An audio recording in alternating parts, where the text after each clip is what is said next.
नमस्ते।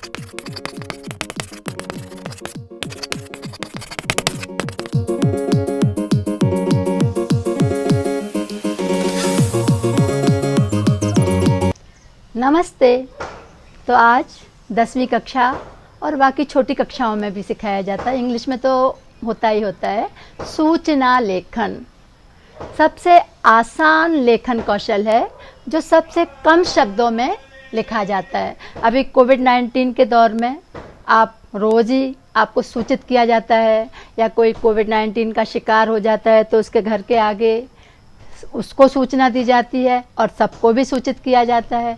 तो इस तरीके से सरकार के द्वारा, किसी संस्था के द्वारा अपने सदस्यों को या सारी जनता को लिखित रूप में जो सीधे संवाद स्थापित किया जाता है, उस विधा का नाम है सूचना लेखन। क्यों किया जाता? ताकि कम से कम समय में सारे तथ्यों और सारे विवरण के साथ एक साथ कोई चीज़ सर्कुलेट हो जाए और सब उससे अवगत हो जाएं। तो ये तो था सूचना की परिभाषा। लिखित रूप लेखन है, कम शब्द लगभग 20, 25 और 30। लेकिन जब कम शब्द होते हैं तो हमारी जिम्मेदारी ज़्यादा बढ़ जाती है। तो हमें क्या क्या ध्यान रखना होता है कि हम फिर वो प्रश्न कि सूचना कौन दे रहा है, अपना नाम पता नीचे जाएगा, क्यों दे रहा है विषय पर बहुत फोकस करेगा, कोई घटना है, क्रम है, कोई आयोजन है तो कौन सा स्थान है, स्थान का नाम होगा, समय निर्धारित करोगे कि किस समय एकत्रित होना, वो आप लिखोगे। किन कक्षाओं के लिए, विद्यालय में है तो 6ठी 7वीं को जाना कि 8वीं 9वीं को जाना, ऑडिटोरियम में जाना, या आपके खेल के मैदान में जाना, या प्रार्थना स्थल में जाना। सीधी सिंपल सी साधारण सी बातें हैं ये। तो वो सारा उसमें लिखा होना ज़रूरी है कि कौन सी कक्षाएं हैं, कौन से प्रोग्राम है, नाम क्या है, कोई साहित्यिक गतिविधि है या कोई खेल से संबंधित गतिविधि है या कोई सांस्कृतिक कार्यक्रम है या कोई शैक्षणिक कार्यक्रम है। इन सारी बातों का ध्यान रख भी लें तो हम लिखेंगे कहाँ? आपके विद्यालय में देखोगे तो आप कॉरिडोर में देखोगे कई बोर्ड लगे रहते हैं। कोई सदन के लिए होता है, कोई आर्ट एंड क्राफ्ट के डिस्प्ले के लिए होता है, किसी जगह मेधावी बच्चों का परिणाम लगा रहता है। तो फिर सूचना कहाँ लगाई जाए? क्या हर दिन एक नए बोर्ड पर लगाई जाए? और अगर नए बोर्ड पर मानने लगा भी दें तो क्या हर बच्चे की नज़र उस पर पड़ेगी? क्या कोई महत्वपूर्ण सूचना उस तक पहुंच जाएगी? ऐसे ही अपार्टमेंट में मान लें 2, 4, 8 बोर्ड लगे हुए हैं, तो कोई भी बोर्ड कभी भी बदलता जाए तो क्या हर आता जाता व्यक्ति नज़र से देखेगा? नहीं। तो सूचना बोर्ड होना ज़रूरी है और सूचना बोर्ड पर ही आपकी सूचना होगी। अब चूंकि तारीख बदलती है, सूचना भी बदल जाती है। कल कुछ और चीज़ के लिए सूचित किया गया, आज कुछ और चीज़ के लिए सूचित किया जा रहा, तो आपका तारीख बदलेगा, विषय बदल जाएगा। आपका सूचना मुख्य जो हेडिंग है वो ऊपर वैसे ही रहेगी, लेकिन विद्यालय अगर है तो विद्यालय का नाम भी आएगा। तो इस तरीके से मैं बहुत व्यावहारिक तरीके से बता रही हूँ कि सूचना क्यों ज़रूरी है, सबको सूचित करने के लिए, और सूचना में क्या क्या ज़रूरी है वो आपको निश्चित है। कई बच्चे हमसे प्रश्न करते हैं कि मैम सूचना बोर्ड क्यों बनाना, और अगर बोर्ड नहीं बनाया और सारी सूचना बहुत अच्छी लिखी तो मैडम हमारा 1 नंबर क्यों काट लेती हैं?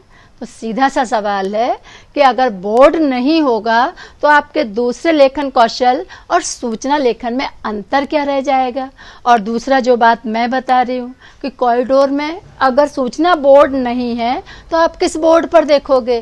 तो बोर्ड बनाना पहली शर्त है, दिनांक लिखना दूसरी शर्त है, आपका हेडिंग शीर्षक बदलना तीसरी ज़रूरी शर्त है, चौथा भाषा बहुत कम शब्दों में लिखना एक चौथी शर्त है, और 5वीं क्या है प्रोग्राम, कहाँ है प्रोग्राम, किन लोगों के लिए सूचना दी जा रही, तमाम चीज़ों की जानकारी, ये 5वीं शर्त है।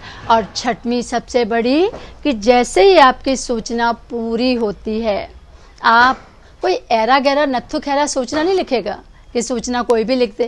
क्लास की बात है तो मॉनिटर सूचना लिखेगा, अगर विद्यालय की बात है तो सांस्कृतिक प्रोग्रामों की है सांस्कृतिक सचिव लिखेगा, अगर नगर निगम की सूचना है कोई, नगर निगम अधिकारी का नाम होगा, विद्यालय की प्राचार्य की ओर से सूचना है तो प्राचार्य की ओर से होगी, अगर खेल अध्यक्ष की है या खेल के किसी कोच के द्वारा है तो बाकायदा सबसे नीचे उसका पद का नाम और उसके ऊपर उसका अपना नाम होगा, तभी आपकी सूचना बहुत तरीके से पूरी होगी। तो फिर मेरी नज़र में मेरी तरीके से आपको सबसे अच्छा ध्यान रखना है कि आपका विषय स्पष्ट हो, शीर्षक स्पष्ट हो, आपकी सारी बातें समाहित हों, इसलिए 2 बार देख लें।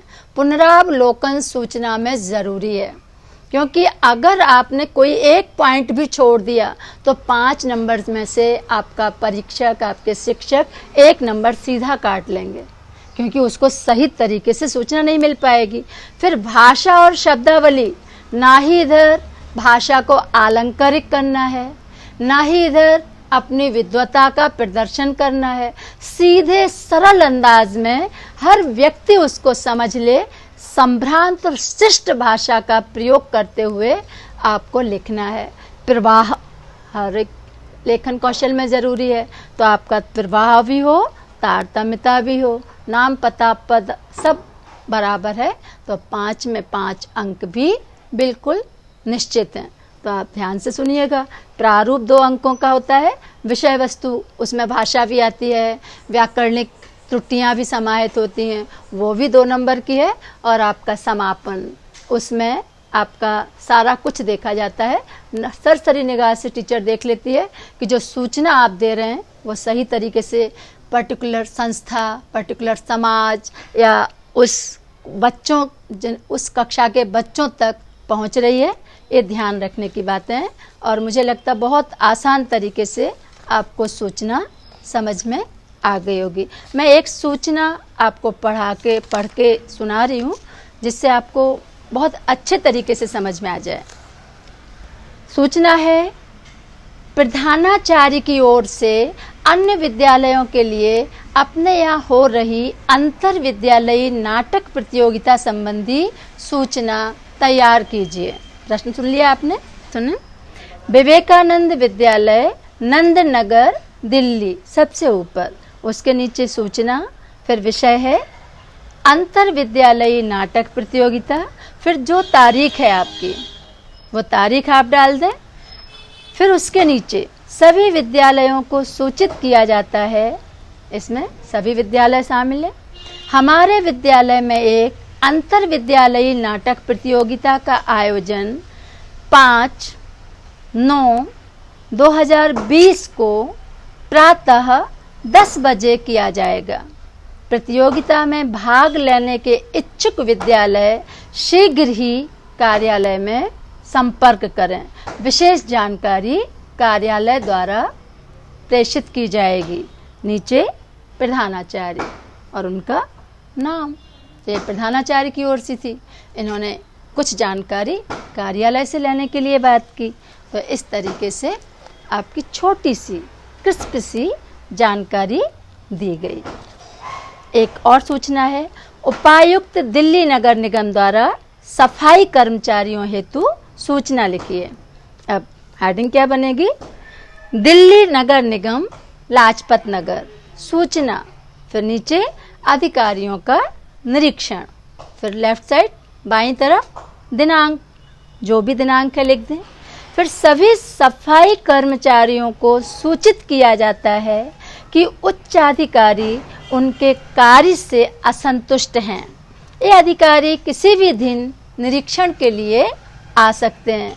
उचित कारण एवं पूर्व अनुमति के बिना अनुपस्थित कर्मचारियों के विरुद्ध सख्त कार्यवाही होगी। फिर नीचे पद उपायुक्त, ये उपायुक्त के द्वारा, और कहाँ के हैं वो? दिल्ली नगर निगम। तो मुझे लगता बहुत अच्छे तरीके से आपको सूचना समझ में आई होगी। अब आपको विशेष ध्यान ये रखना है कि सूचना कुछ होती हैं सामान्य, विद्यालय और संस्था के द्वारा जो दी जा रही हैं वो सामान्य श्रेणी में आती हैं। कुछ औपचारिक सूचनाएं होती हैं जो किसी सभा के लिए या किसी गोष्ठी के लिए, सेमिनार के लिए या कार्यशाला के लिए होती हैं। कुछ सूचनाएं नितांत व्यक्तिगत होती हैं, जैसे न्यायालय द्वारा आपको कोई नोटिस दिया गया, कोई सम्मन दिया गया। और कुछ सूचनाएं सार्वजनिक होती हैं, जैसे कोई खोया पाया विभाग या कोई नगर निगम की बात या कोरोना वाली बात, तो ये सार्वजनिक होती हैं और उद्देश्य है सबको एक साथ सूचित करना। और अंत में मैं मिसेस अलका जैन आप सबको सूचित करती हूँ कि यदि व्याकरण को खेल खेल में पढ़ना है और व्यावहारिक व्याकरण का सही अर्थ समझना है तो आपको हमारे YouTube channel let's make Hindi fun पर जाना होगा और लाइक भी करना होगा, सब्सक्राइब भी करना होगा। धन्यवाद।